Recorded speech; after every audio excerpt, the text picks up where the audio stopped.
Shalom Bapak Ibu, senang dapat menyapa Bapak Ibu melalui renungan Seed of Revival hari ini. Renungan hari ini saya beri topik berjalan dengan iman bukan dengan emosi. Terambil dari 2 Korintus 5 ayat 7 dan saya akan membacakannya dari Alkitab Amplified Versi. Demikian firman Tuhan. Sebab kami berjalan dengan iman, yaitu kami mengatur hidup kami dan memimpin diri kami dengan keyakinan dan kepercayaan kami, menghormati hubungan manusia dengan Allah dan hal-hal ilahi dengan kepercayaan dan semangat yang kudus. Demikianlah kami berjalan, bukan oleh penglihatan atau apa yang kelihatan. Setiap kita manusia, orang Kristen sekalipun memiliki yang namanya emosi. Emosi merupakan gejolak perasaan yang timbul karena adanya rangsangan yang mempengaruhi di sekitar kita. Manusia memang diciptakan sebagai gambar dan rupa Allah, dan emosi adalah salah satu bagian dari kemampuan manusia dalam bereaksi atas apa yang terjadi atau yang kita lihat, alami, dengar, dan rasakan. Emosi itu bisa berupa perasaan senang, gembira, sukacita, sedih, marah, kecewa, dan sebagainya.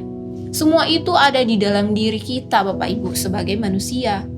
Tetapi banyak dari kita pun masih keliru dalam hal meresponi emosi. Kita justru cenderung hidup dikendalikan oleh emosi. Nah, Bapak Ibu, yang Allah inginkan ialah kita hidup dengan iman di dalam Dia, bukan dengan emosi kita. Artinya kita hidup jangan bergantung pada keadaan yang terjadi di sekitar kita atau kondisi yang negatif di sekitar kita.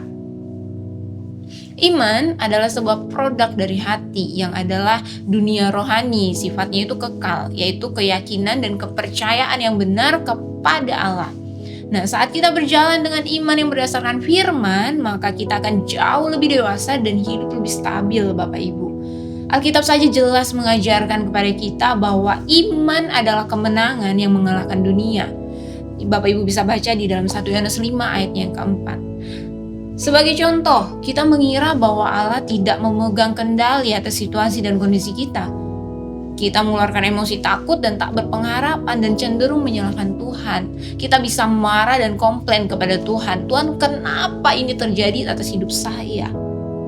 Nah, tapi saat kita tahu bahwa kita memiliki dan hidup dalam iman, maka saat situasi atau kondisi yang kita lihat terkesan mengancam, kita ingat akan apa yang firman Tuhan katakan. Tuhan menyertai kita. Pertolongan kita ada pada Tuhan, damai sejahtera rancangan Dia berikan, dan sebagainya. Keadaan di depan kita memanglah belum tentu baik, Bapak Ibu. Kenyataan dan realitas juga tidak baik. Tapi hidup kita tetap bisa bersuka cita.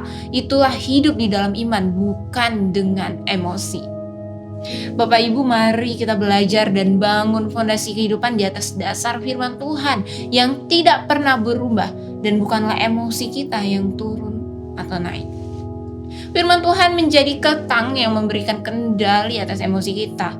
Ketika kita hidup oleh firman, iman akan timbul dan iman akan menolak serta menetralisir emosi-emosi negatif apapun yang ada dalam diri kita. Maka kita dapat mengalami kemenangan dan emosi yang terkendali, tanda dari kedewasaan rohani kita sebagai umat-umat pilihan Allah. Tuhan Yesus memberkati.